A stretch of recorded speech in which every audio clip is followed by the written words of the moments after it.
Ladies and gentlemen, please stand as the official party enters and remain standing for the singing of the national anthem by Heidi Sin.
I invite Samuel Clements, U.S. Navy veteran and interim dean of Hendricks Chapel, to offer the invocation.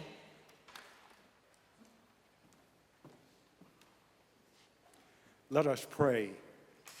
We gather this day to join our hearts and voices with a multitude of others across this nation in remembering and honoring the veterans of war who, for the world's sake, sought peace. This day, we remember and honor those whose lives were lost in this pursuit, and we pray for comfort for their family and friends.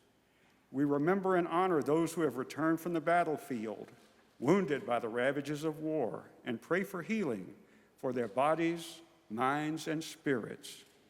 We gather this day not just to remember and honor those who have served so selflessly, but also to recommit ourselves to working toward that vision of peace with justice for all. In our gratitude, let us come this day to recommit ourselves to the task of promoting and enduring peace so that the efforts of our valiant veterans shall not be in vain. Amen.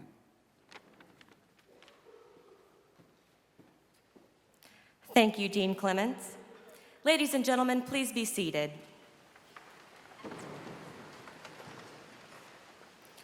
My name is Jordan Robinson. I am a Marine Corps veteran, graduate student in the Newhouse School of Public Communications, and the president of the Student Veterans Organization here at Syracuse University. It is my pleasure to participate in the 2015 Veterans Day ceremony. We gather here today to honor our mothers, our fathers, brothers, sisters, husbands, and wives, ordinary people who have made themselves extraordinary through their heroism and selfless sacrifice to our country. Our veterans are quintessential Americans who have served the United States of America in times of great affliction as well as during peacetime. We honor their families because while their loved ones are away, every minute feels like an every hour feels like a day, and every day feels like forever. For hundreds of years, brave men and women have stood ready to fight for their brothers and sisters next to them, for their children at home, and most of all, for this country's freedom.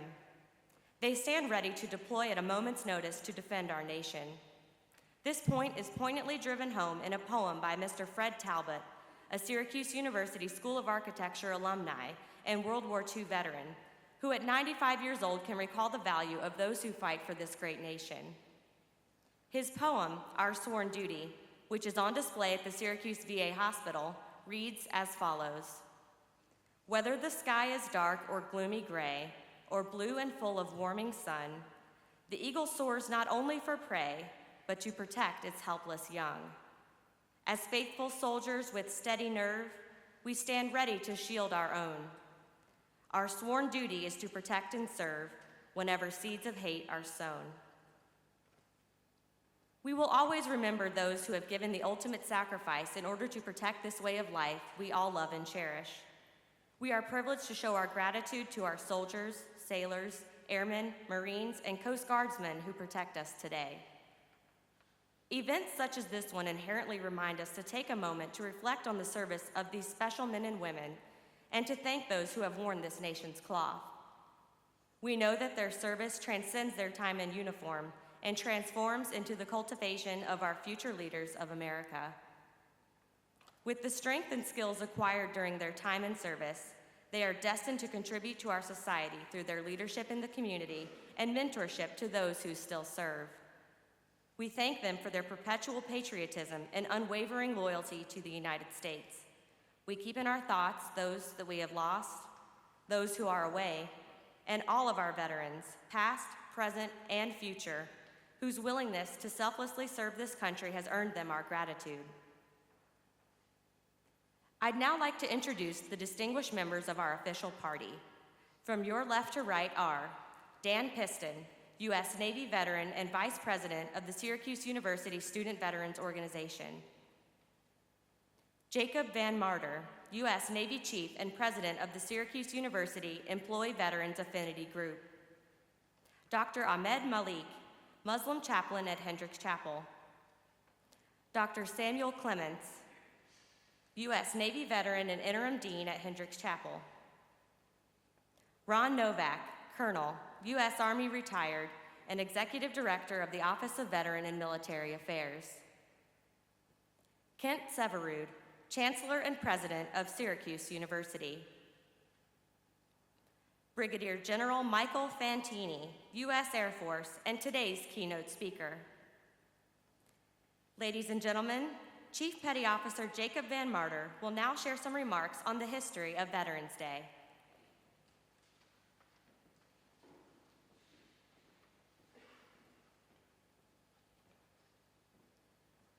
Good morning, Brigadier General Fantini, Chancellor Severud, distinguished guests, fellow veterans, faculty, staff, and students. Welcome to the 2015 Syracuse University Veterans Day ceremony, a day of remembrance and celebration. Long before the term Veterans Day had any significance, America and the rest of the world observed November 11th as an important day in history. At 11 o'clock in the morning, on the 11th day of the 11th month of 1918, the First World War, then known as the Great War, came to an end. The warring sides agreed to an armistice. After 4 years of fighting, the guns suddenly fell silent. The death of 9 million men and the wounding of 18 million more was over. November 11th would thereafter be known as Armistice Day. Armistice Day officially became a holiday in the United States in 1926, and a national holiday 12 years later.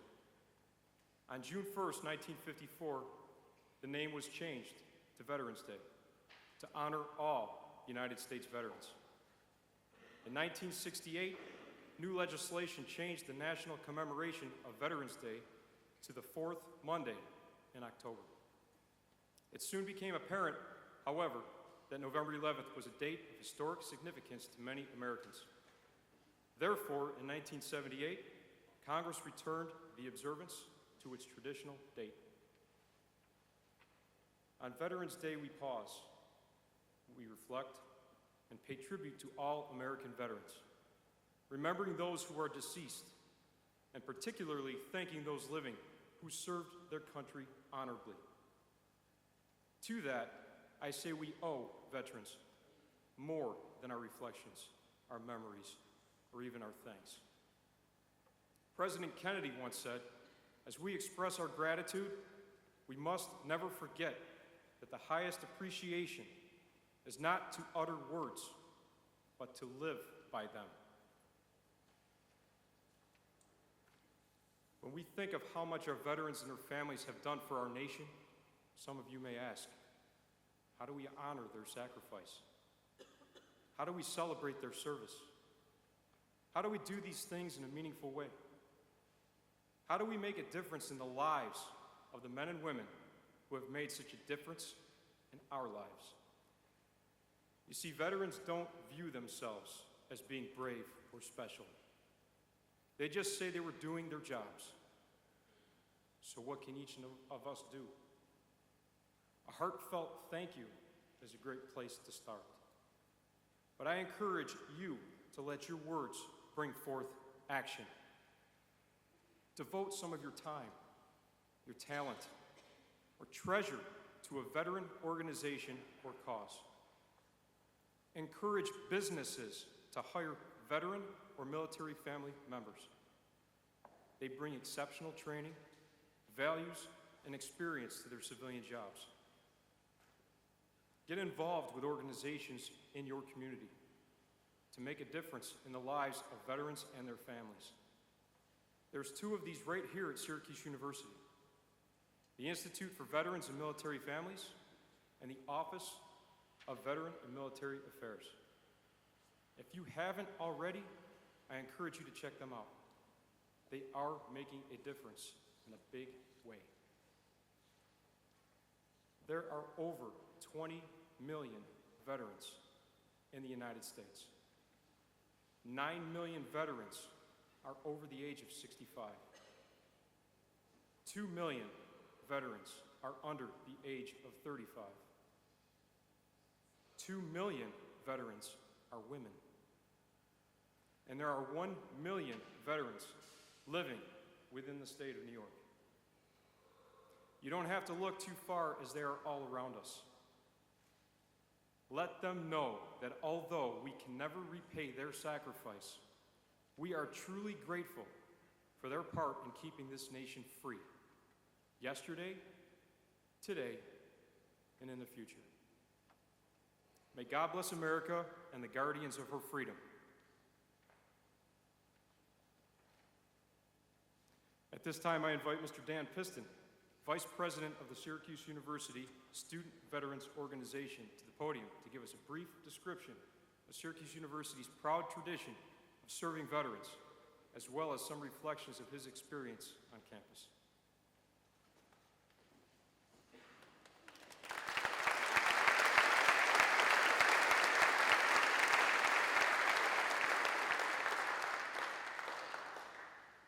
Good morning.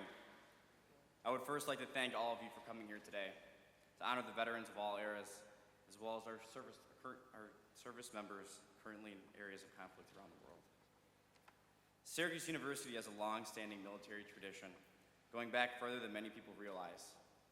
Our involvement with national defense officially began in 1917. However, this story truly began in 1896 when 2 students came to Syracuse University prior to serving in the Spanish-American War. They were the earliest known students to serve in the military, both passing away during their service.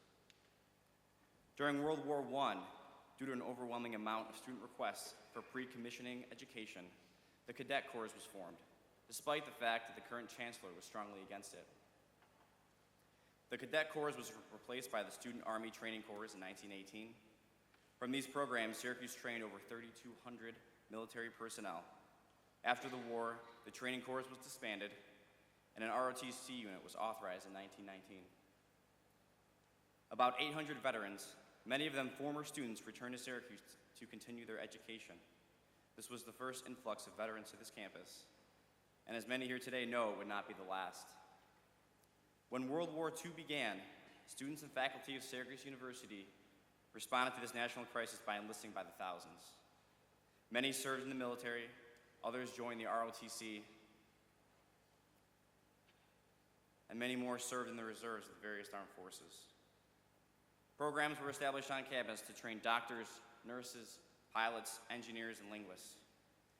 Chancellor Talley is known for how we welcome veterans to this campus after World War II, but many do not know that without him, these vast programs supporting the war would not have been possible. Talley was an active member of the Student Army Training Corps of Syracuse University during World War I, where he witnessed firsthand the potential of our student body. By the end of the war, Syracuse University had trained almost 8,000 uniformed personnel, with some 18,000 alumni in service. The second and most influential influx of veterans to our campus, known as the GI Bulge, came in the years following World War II. Chancellor Talley saw an opportunity for Syracuse in serving those who had served. As a result of him opening our doors to veterans, more than 7,000 enrolled in the fall of 1946, with that number increasing to 9,500 the following year, almost half of the student body. Because of Chancellor Talley's vision, a generation of veterans was able to get a Syracuse University education that would help them to pursue their dreams.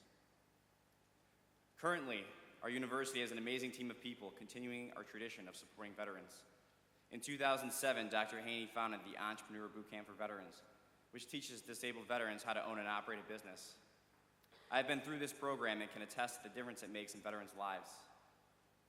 In 2009, the Veteran Resource Center opened in University College, in which we have a one-of-a-kind team to help guide our student veterans through VA benefits and campus resources. In 2009, the Student Veterans Organization formed to bring veterans together, offer support for their transition, and to stay active in their communities. From the Entrepreneur Bootcamp for Veterans, the Institute for Veteran Military Families was formed in 2011. This organization offers programs to help veterans with career transition, conducts community outreach by bringing other veteran organizations together, and conducts veteran-based research on a national scale. We also have an outstanding leader in Chancellor Severud, who has a similar vision to Chancellor Talley once had. As the Chief stated before, President Kennedy once said, "The highest appreciation is not to utter words, but to live by them." The Chancellor has done exactly that by continually taking steps towards helping veterans. One of his goals since coming here was to once again make Syracuse University the best place for veterans. Soon after, he appointed Dr. Haney as the Vice Chancellor, responsible for the Veteran Military Affairs, and opened the Office of Veteran Military Affairs in 2015.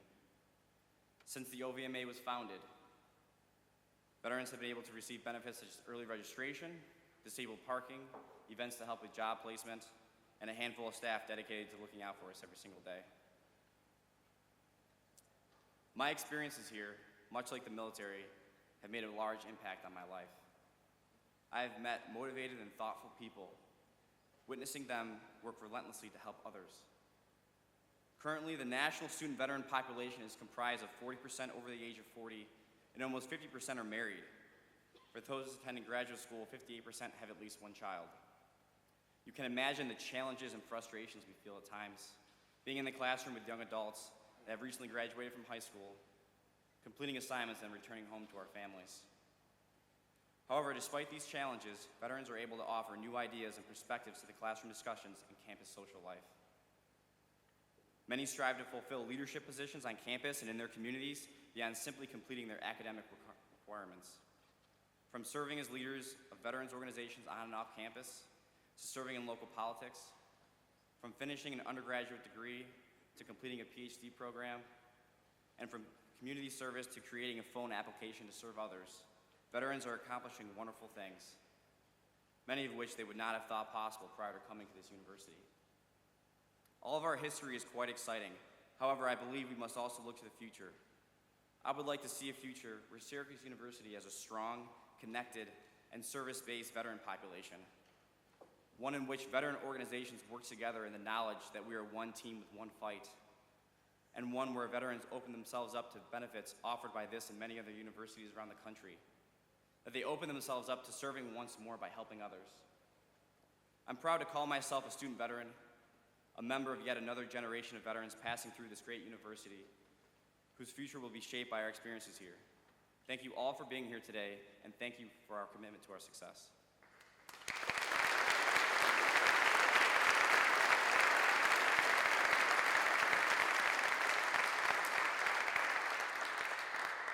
Thank you, Dan. The University Singers is the most select choral ensemble at Syracuse University. The choir performs a variety of music, from the Renaissance era to contemporary compositions, and is featured as the university's premier touring ensemble. For nearly 50 years, the Syracuse University Singers have upheld a rich tradition of excellence in choral singing, characteristic of the most select vocal musicians of the Setner School of Music.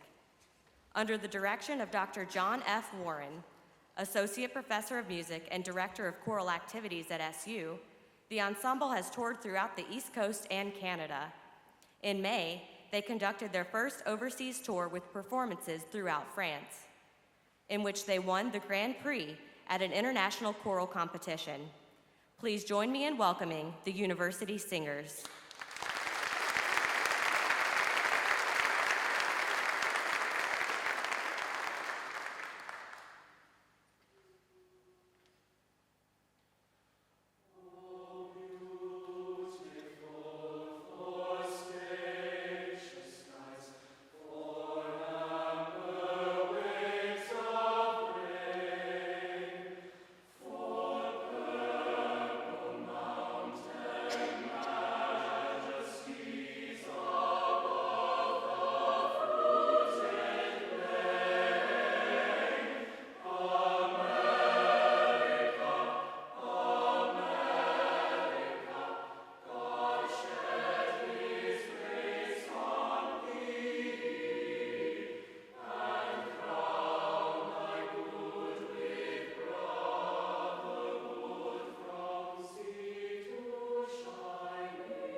Thank you for that wonderful performance.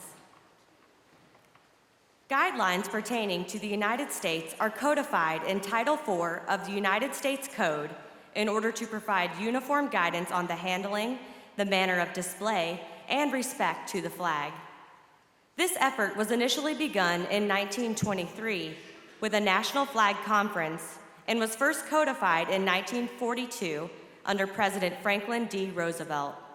Title IV, U.S. Code states that the flag represents a living country and is itself considered a living thing, and that only the Commander-in-Chief of the Armed Forces of the United States, the President, can alter the rules through proclamation.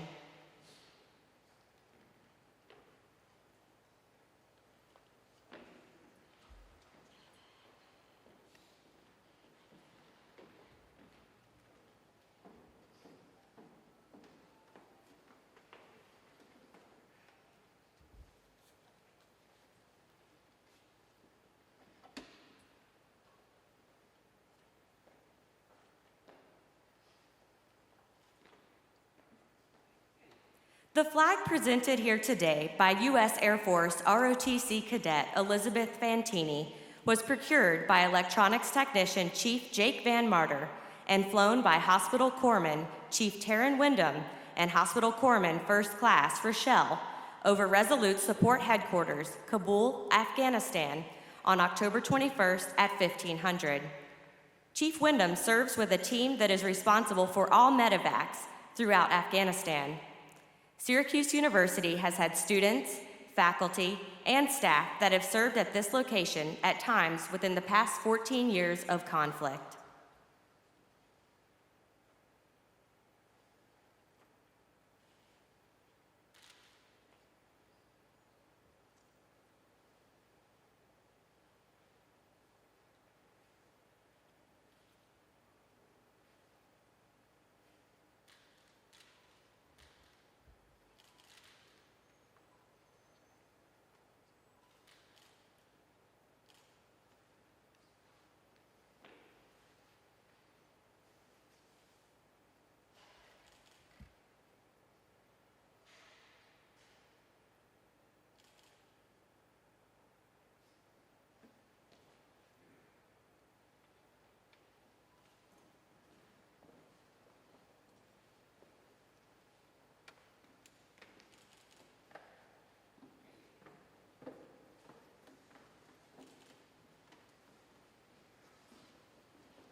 Good morning, everyone.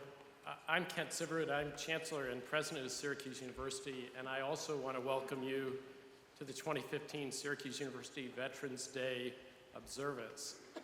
Before I introduce today's keynote speaker, I have to thank some people. First, all the folks who organized today's program, and especially Ron Novak, Executive Director of the Veterans and Military Affairs Office here at Syracuse, Peg Stern from the University Veterans Resource Center, Captain Bruce King, Air Force ROTC, Lieutenant Colonel Jason Warner, and Captain Lloyd Bedford, Army ROTC, Carrie McDonald from University College, and all of the Veterans Day Planning Committee. Second, I want you to know there has been a renaissance of veterans' life on this campus in the last 6 to 8 years, and it took courage and vision to get it started.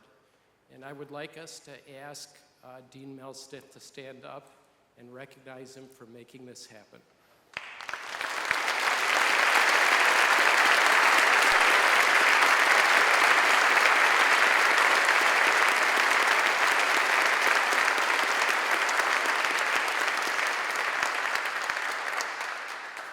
Third, I want to join in thanking all the veterans who are here today. All of you are standing as representatives for thousands upon thousands, as you've heard, of veterans who have passed through this chapel. They include many of our students and staff who did not return from war and who are remembered in this chapel at many events and on its walls and on the staircase just outside near the flagpole. Today, I am not going to say to the veterans here, thank you for your service. That needs to be said, and I know many will and have said it. Instead, today I want to thank all the veterans, seen and unseen, for what you have done to build a great university. The most frequent thing a Syracuse student says to me, or a Syracuse alumnus says to me, is Syracuse took a chance on me and I made the most of it. That's a very different narrative than I hear on many other campuses in 2015. As I've often said, our unique culture here combines humility with ambition, an acknowledgement that each of us has lots to learn here, and an ambition to get a lot done here. Where did that unique culture come from? I think a lot of it came from our thousands of veterans and military families going back many decades. A culture of both humility and service and eagerness to achieve is a veterans culture. And I thank veterans every day for that culture at Syracuse University. We here believe the way to show our thanks is to make every day at this university Veterans Day. We can make every day Veterans Day here because of our unique historic commitment to veterans. We can make every day Veterans Day because of the national leadership of our Institute of Veterans and Military Families, and now our Office of Veterans and Military Affairs. And we can make every day Veterans Day because the faculty, staff, and students from every part of this university, from University College, from the libraries, from the humanities and the performing arts, from the athletic department, the machine shop, the electronics department, from the libraries, from the traffic and parking office, from the social sciences, the professions, and the sciences. The people from all parts of this university have embraced this mission over the past few years, and I am so proud and grateful to our people for doing so. My orders this morning are to introduce today's keynote speaker. He is a man who has distinguished himself time and again for his courage, for his collaborative spirit, and for outstanding strategic leadership. Brigadier General Michael A. Fantini is the Principal Director for Middle East Policy in the Office of the Undersecretary of Defense Policy, which is part of the Office of the Secretary of Defense in the Pentagon. In that capacity, he conceives and provides oversight of defense policy and national security strategy for 14 Middle East nations.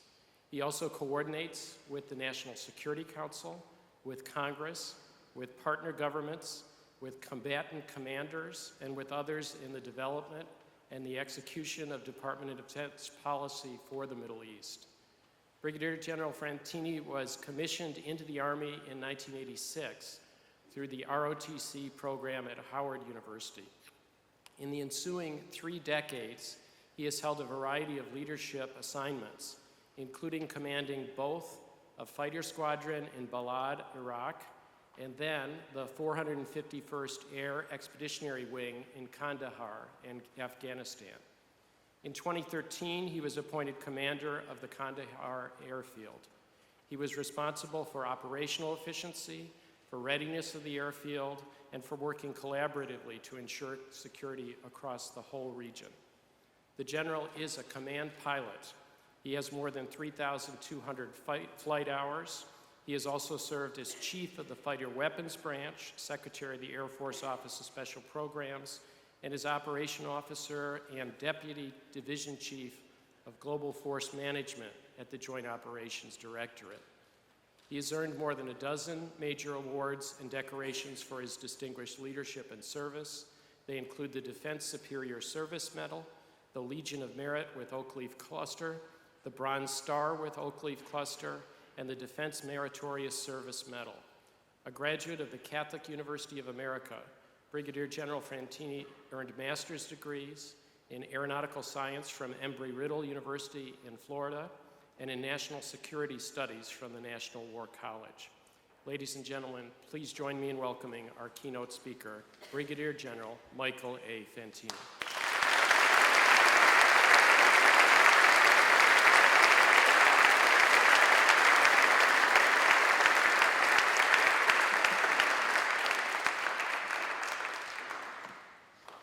Well, shoot, Chancellor, thank you so much for the invitation to come up here. And let me tell you, that introduction, it sounds a lot better than sometimes a couple of days in the Pentagon really are.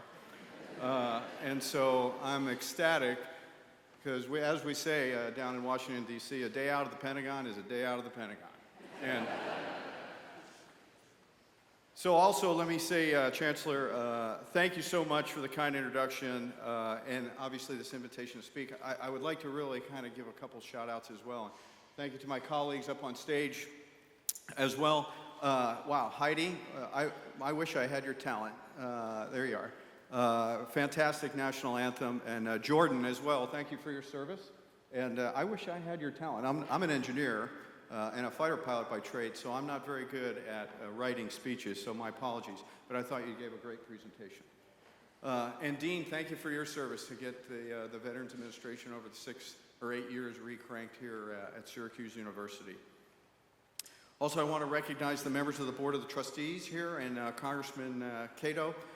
One of the things I also want to highlight is I absolutely think our family made the right decision coming to Syracuse. And so what I have noted, and I've only visited 3 short times, is the environment here. In any large institution like the Department of Defense, the Air Force, or Syracuse University, you have plenty of issues to deal with.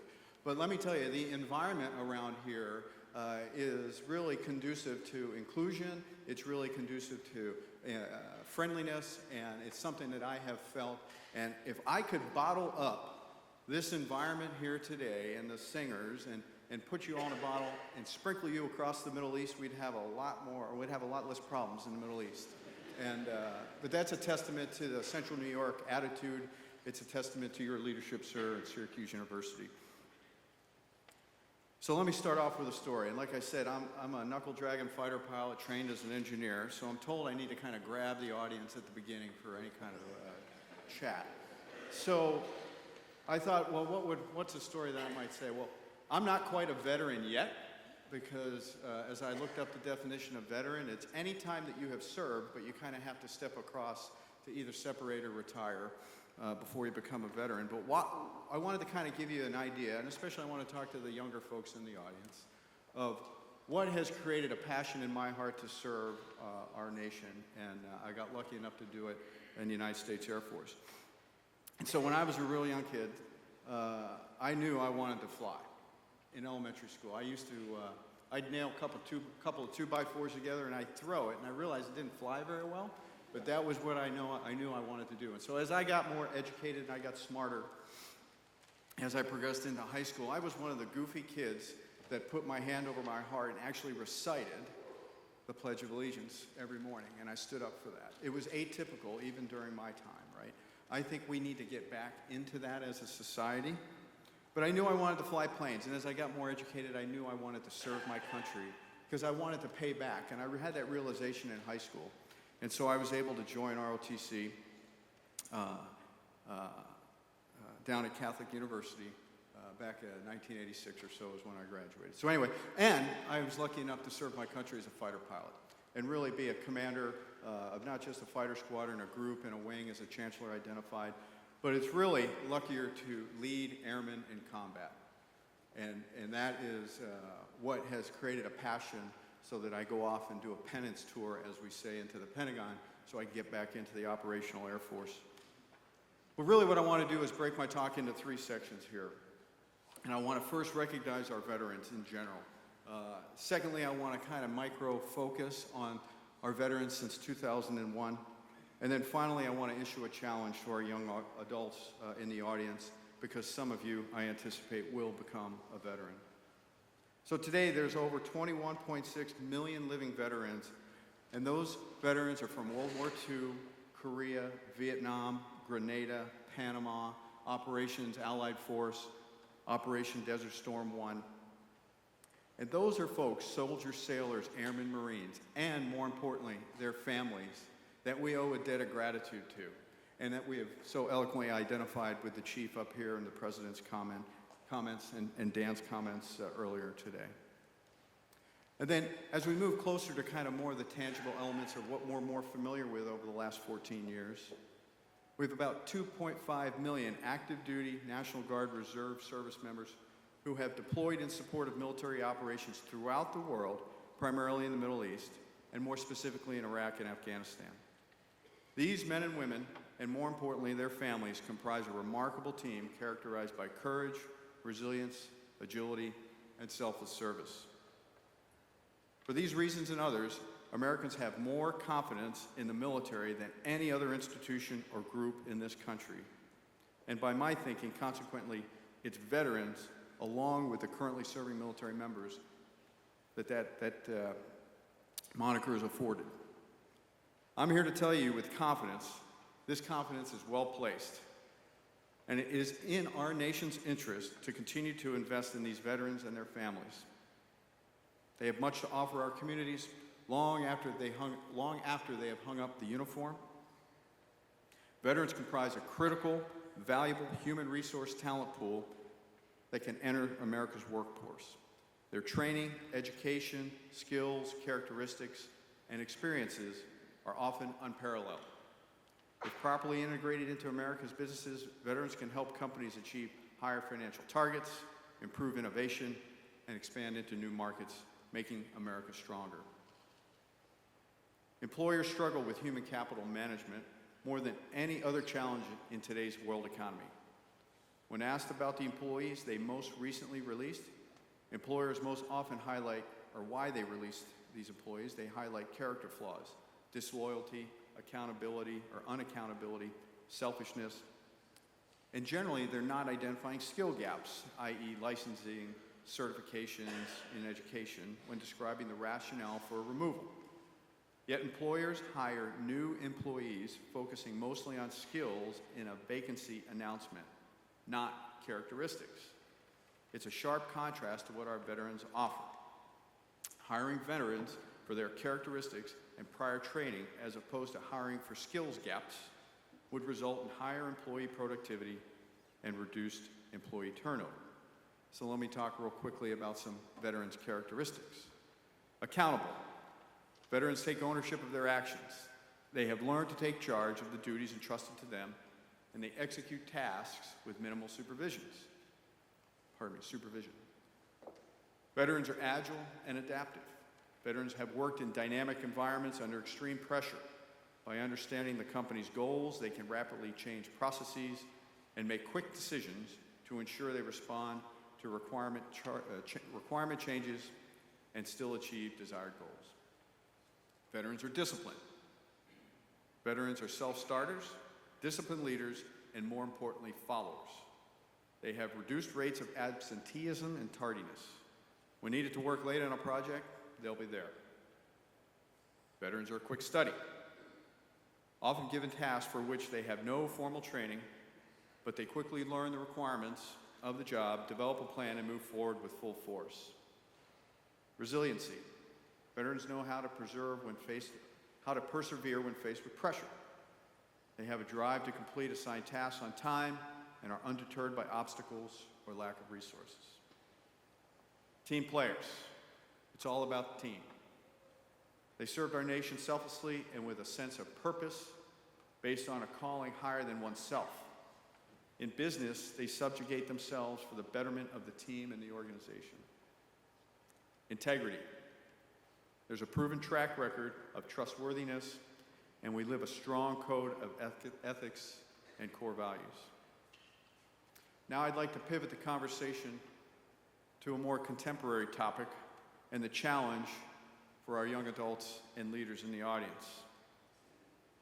So we all have heard this statement by President Kennedy, and so my fellow Americans, ask not what your country can do for you, ask what you can do for your country.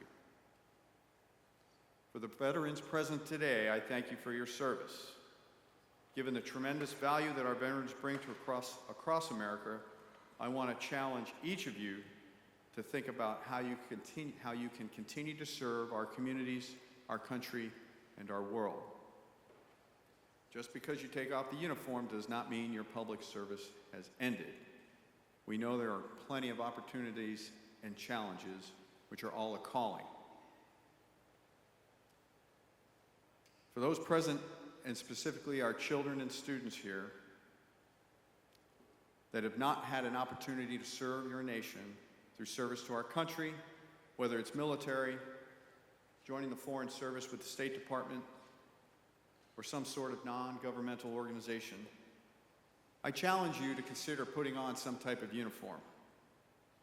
I was in your shoes 30 years ago, and the decision to join the Air Force has been one that has taken me on an incredible journey of service to others and a life of worthy work, with visits to Kuwait, Saudi Arabia, Iraq, Afghanistan, Italy, Korea, as well as the United States. So now, right now, we have a pivotal moment in our nation's history. We have some serious challenges to our national security, and we are working to shape the opportunities of tomorrow. Violent extremism, the evolving terrorist threat, this is a persistent risk to America and our allies and our Western way of life. We have escalating challenges with cybersecurity, the aggression of Russia, a rising China, information technology, accelerating impacts of climate change, the outbreak of infectious diseases, all give rise to substantive challenges to our global security. This places us all in an increasingly complex and volatile world, more so than the Cold War prior to 1989. We need to be clear-eyed about these and other challenges, but recognize the fact that the United States has the unique capability to mobilize and lead the international community to meet these challenges. So the bottom line, your country needs you to serve. Remember my story. I've had a few detours along the way, but public service matters to our nation, and your innovation, your commitment, and leadership can help address our current challenges to shape our future. And I'd like to extend my sincerest gratitude and thanks once again to Syracuse University to affording me this fantastic opportunity to spend some time with you today. And as I said, I'm not a good speechwriter. I totally missed this part in the beginning. As I close, I also want to identify that I get the fantastic opportunity to enlist my daughter into the United States Air Force later today. And I'm looking forward to that.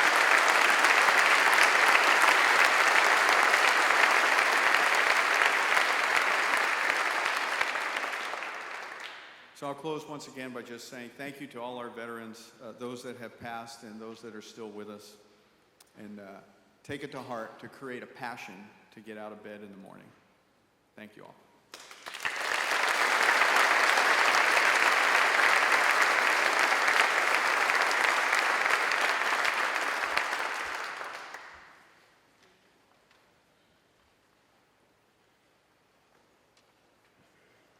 Thank you, General Fantini, for your remarks.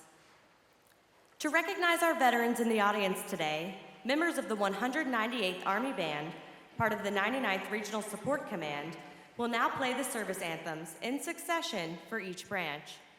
When your service anthem is played, we ask that those in the audience who have served to please stand and be recognized.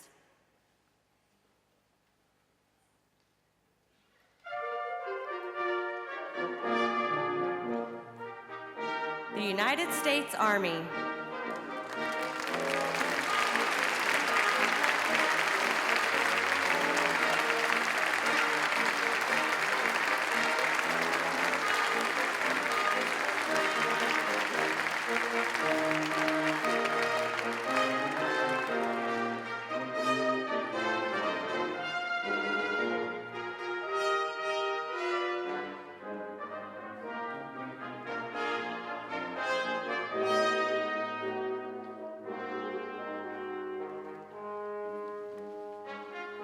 The United States Marine Corps.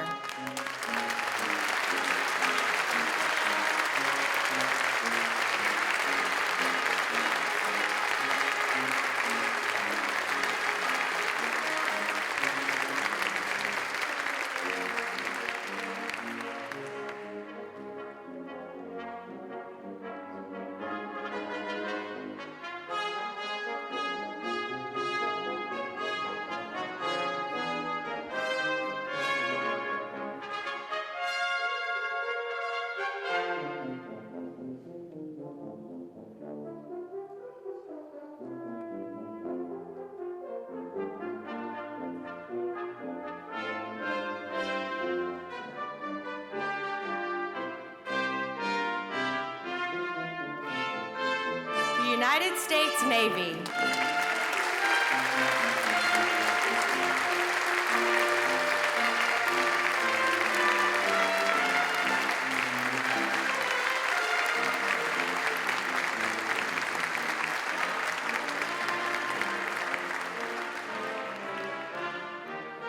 The United States Air Force.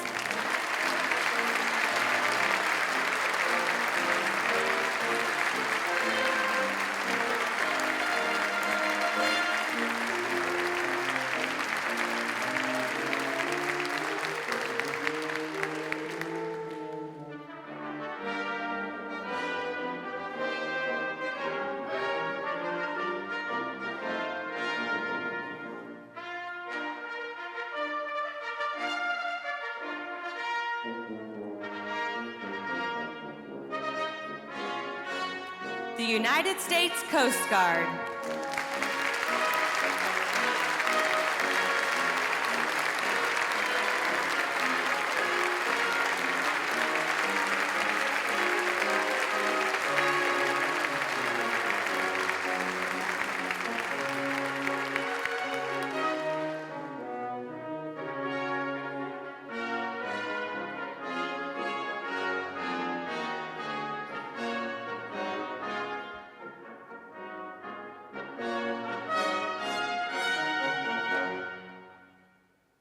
Ladies and gentlemen, let us take a moment to thank members of the 198th Army Band for traveling to Syracuse University.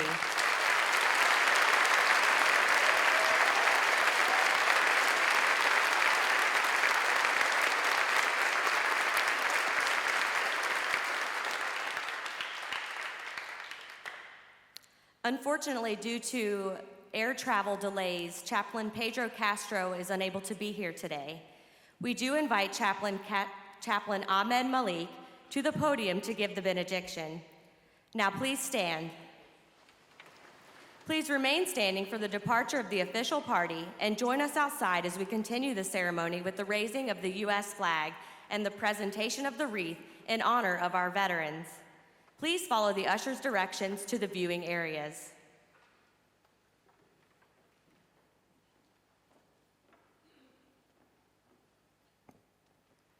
Let us come together today in peace, gratitude, and commitment.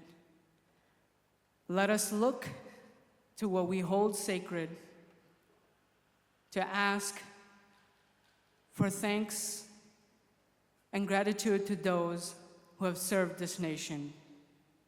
Let us look to all that we hold sacred, to ask for help, perseverance, and commitment to face all challenges in our lives.